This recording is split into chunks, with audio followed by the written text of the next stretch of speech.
Halo semua, kembali lagi di channel Bochnime. Sebelum kita mulai, klik tombol subscribe dan aktifkan notifikasinya supaya kalian tidak ketinggalan info dan teori terbaru mengenai One Piece.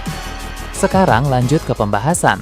Kali ini Mimin Bochnime melanjutkan scene selanjutnya. Scenes kembali memperlihatkan pelabuhan di Pulau Hachinosu. Di sana ada Bogart, Smoker, dan Vice Admiral Dole yang baru saja datang sebagai bala bantuan untuk pihak Angkatan Laut. Mereka bertiga pun sudah mulai beraksi dengan mengalahkan cukup banyak musuh di sana. Tiba-tiba Kizaru muncul di sana untuk memanggil tiga orang itu, lalu menjelaskan situasi saat ini dan menyusun sebuah strategi. Kizaru bilang dia akan menargetkan Shanks dan Kurohige, tapi jika nanti ada kesempatan bagus untuk melakukan itu, sebab mereka berdua sedang berduel di tengah kota, sehingga Kizaru pun harus menunggu momentum untuk datang mengintervensi. Lalu Kizaru ingin Smoker pergi membantu para marinir yang sedang kesulitan melawan para bawahan dalam bajak laut Kurohige di area perkotaan. Para bawahan Kurohige itu walau relatif lemah, tapi memiliki jumlah yang terbilang sangat banyak. Menurut Kizaru, Smoker dengan kemampuan logia asapnya pasti akan mampu untuk mengalahkan banyak dari para bawahan Kurohige itu. Kemudian untuk Dole, Kizaru ingin Vice Admiral wanita tersebut pergi ke tempat di mana Prince Grus dan Kujaku sedang berada. Sebagaimana kita bahas pada video sebelumnya, sekarang ini dua anggota SWORD itu sudah membantu para marinir lain dalam menghadapi Seraphim Mihawk alias S-Hawk. Kizaru juga menceritakan kepada Dole dan yang lain bahwa kini tiga Seraphim yang dia bawa itu sudah berpindah kubu ke bajak laut Kurohige karena Katarina Devon bisa berubah wujud menjadi Gorosei Satur lalu memberi mereka perintah. Terakhir untuk Bogart, Kizaru tidak memberinya perintah spesifik untuk kemana atau melawan siapa saja. Sang admiral itu hanya berkata, Bogart harus mengalahkan sebanyak mungkin musuh yang dia temui, baik itu para bawahan lemah maupun orang-orang kuat. Memberi Bogart perintah seperti ini menandakan bahwa Kizaru tahu seberapa hebat Bogart itu, sehingga kemampuannya bisa diandalkan untuk mengalahkan musuh sebanyak mungkin tanpa peduli apakah itu musuh lemah atau bahkan musuh kuat sekalipun. Bogart juga dikenal adalah marinir yang sangat cerdas, sehingga Kizaru tidak perlu memberikan perintah yang spesifik karena dia yakin Bogart pasti memiliki strategi yang bagus. Mereka bertiga pun akan segera bergerak sesuai dengan strategi tadi. Tapi sebelum itu, Bogart melihat ke arah Garp terlebih dahulu yang sedang bertarung melawan Shiki dan salah satu aliansi senior Kurohige yang lain. Garp pun memberi kode kepada Bogart bahwa dia akan baik-baik saja, sehingga tangan kanannya itu pun tidak perlu melibatkan diri dalam pertarungan. Bogart akan segera bergerak untuk mengalahkan setiap musuh yang dia temui di tempat lain. Setelah itu, Kizaru pergi ke tempat Vice Admiral Momo Usagi dan Tokikake yang sedang melawan banyak bawahan Kurohige. Kizaru pun menyerang para bawahan itu memakai Yasakani no Magatama, lalu berbincang dengan dua Vice Admiral tersebut. Kizaru meminta mereka berdua untuk menghentikan Seraphim Jinbe alias S-Shark, sebab walau sebelumnya mereka berdua sudah sukses membuat S-Shark terhempas jauh, tapi Seraphim itu masih belum kalah dan sekarang sedang menyerang para mariner yang lain. Setelah memberi perintah, Kizaru pun kembali mencari jarak aman untuk memantau pertarungan Shanks dan Kurohige. Di sana, Kizaru cukup terkejut melihat ada dua makhluk mengerikan dalam duel Shanks melawan Kurohige. Seperti yang kita tahu, di area pertarungan itu memang ada dua makhluk yang sangat mencolok, yang mana itu adalah monster kegelapan yang diciptakan oleh Kurohige dan juga monster Griffon yang berasal dari pedang Shanks. Kizaru dulu memang pernah mendengar rumor bahwa pedang Shanks memiliki kekuatan buah iblis mitis Zoan Griffon. Terlihat wujud fisik Griffon Shanks keluar dari pedangnya, dan mythical Zoan Griffon ini memancarkan percikan haki. Masih belum diketahui apa penyebabnya, tapi hal ini menekan Kurohige sampai hampir oleng karena menahan kekuatan Shanks ini. Tapi karena Kurohige punya kekuatan buah iblis lain, yaitu Gura-Gura no Mi, dia bisa memberi perlawanan yang mampu menekan Griffon tersebut. Jadi saat ini keduanya masih terlihat imbang. Kizaru pun mulai mengingat kembali peristiwa saat perang Marineford 2 tahun yang lalu. Bajak laut Akagami muncul di sana dan langsung menghentikan perang. Bahkan Shanks sempat menantang siapa saja di sana yang masih mau bertarung. Kizaru pun kini paham kenapa dulu Shanks bisa seberani itu menantang semua orang yang ada di Marineford. Karena memang kekuatan Shanks yang sesungguhnya rupanya sebesar ini. Untung saja tadi dia memilih untuk mundur terlebih dahulu. Karena jika sekarang ini dia masih terlibat duel melawan Shanks dan Kurohige, dia pasti tidak akan bisa bertahan menghadapi bentrokan dahsyat sebesar itu.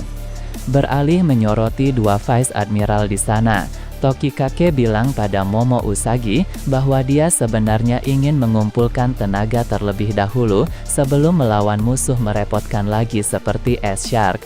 Tapi Momo Usagi bilang tidak ada waktu untuk itu dan lakukan saja apa yang diperintahkan oleh Admiral. Mereka berdua pun akan bergegas menuju ke tempat di mana S-Shark sedang mengamut. Kemudian Vasco Shot dan Dokyu juga disorot. Mereka dari kejauhan memantau pergerakan Bogart dan mulai menyusun rencana untuk menghentikan orang itu. Sebab mereka berdua tahu bahwa jika Bogart dibiarkan begitu saja, maka dia bisa menjadi masalah yang merepotkan ke depannya nanti. Awalnya mereka ingin menyerang Bogart secara bersama-sama, tapi Vasco Shot kemudian bilang itu bukan rencana bagus. Seperti yang kita tahu, Dokyu memiliki peran yang sangat penting untuk bajak laut Kurohige dalam pertarungan ini. Dia bisa menyembuhkan orang-orang, bahkan memberi ramuan pemulihan instan kepada teman-temannya yang sudah kalah, agar mereka bisa bangkit kembali dan bertarung seperti yang sudah dia lakukan kepada Sanjuan Wolf beberapa waktu yang lalu. Jadi, menurut Vasco Shot, bisa berbahaya jika Dokyu ikut menyerang orang sekuat Bogart secara langsung.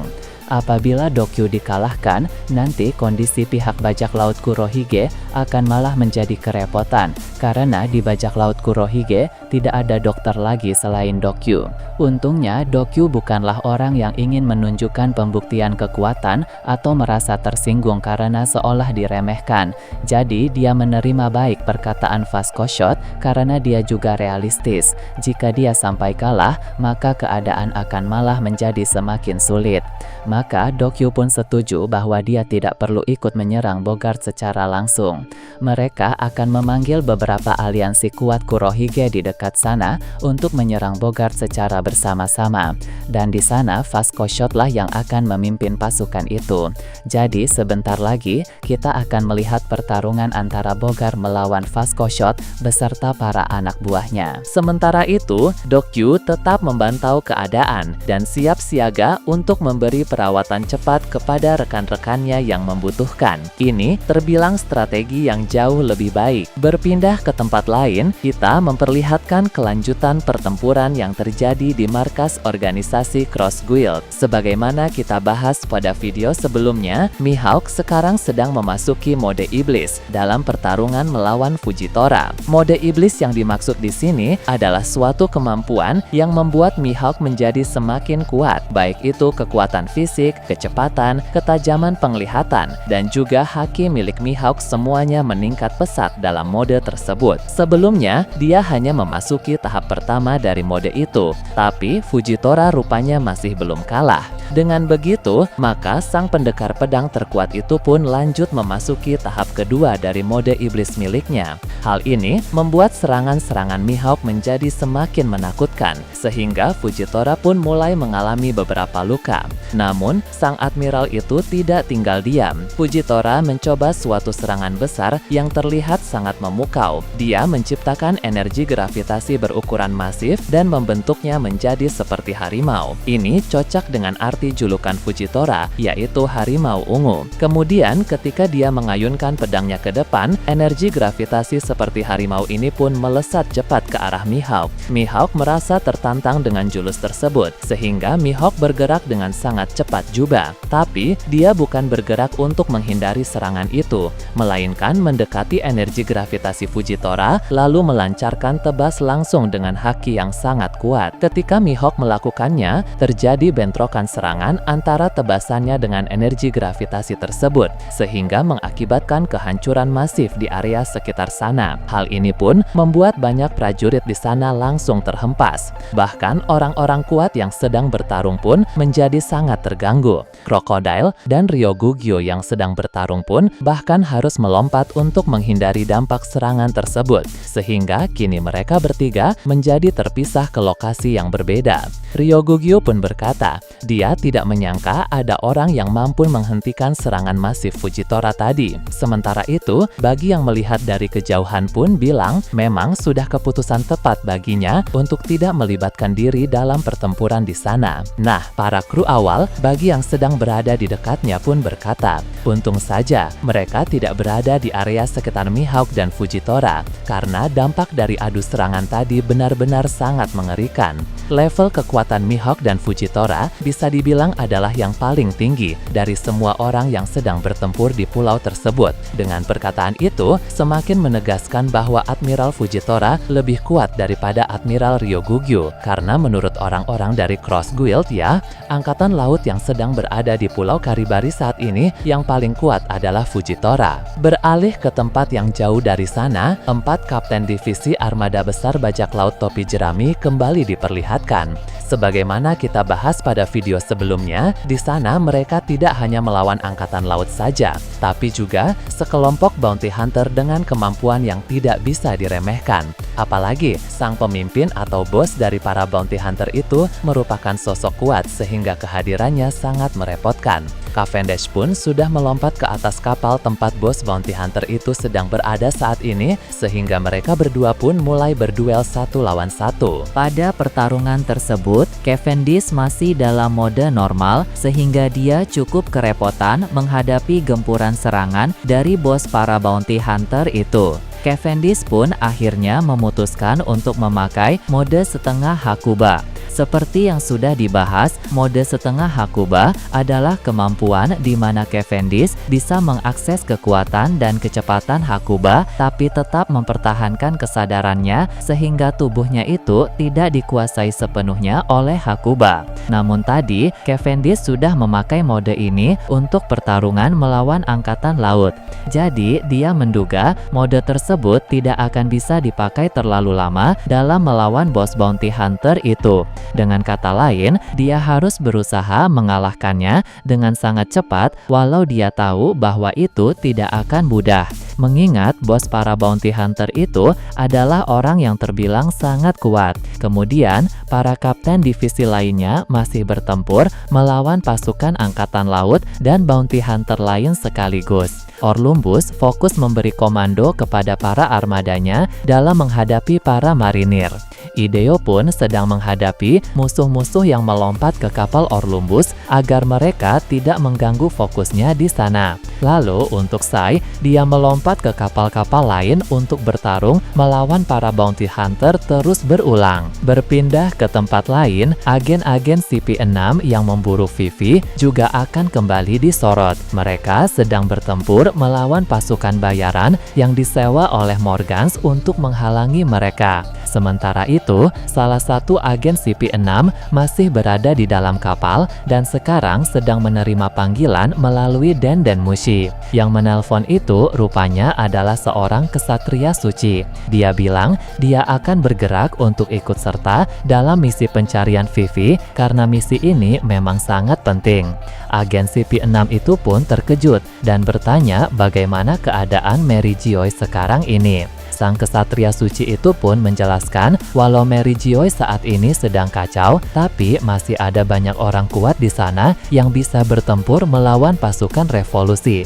Jadi tidak masalah bila ada kesatria suci sepertinya yang bergerak pergi untuk melaksanakan misi penting yang lain.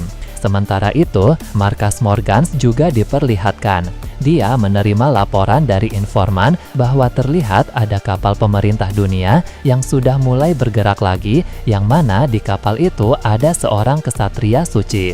Morgans dan informan ini sama-sama memakai antisadap agar pembicaraan mereka tidak didengar oleh pihak lain. Morgans pun menduga bahwa kesatria suci yang bergerak itu sedang memburu Vivi, sehingga keadaan sekarang akan menjadi semakin berbahaya. Morgans sebenarnya tidak terlalu khawatir soal agen-agen sih, tapi untuk seorang kesatria suci tentu lain cerita. Sang bos koran itu pun mulai memikirkan langkah apa yang harus dia ambil selanjutnya, karena jika dia diburu langsung oleh seorang kesatria suci, maka keadaan akan menjadi sangat berbahaya bagi kelangsungan berita Morgans maupun Vivi yang sedang menumpang di balon udaranya.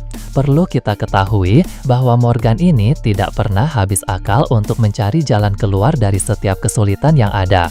Hal itu sejalan dengan diri Morgans, berita adalah segalanya. Menarik sekali. Nah, bagaimana menurut kalian terkait ini? Nah, itu tadi berbagai hal menarik pada pembahasan channel Bochnime kali ini.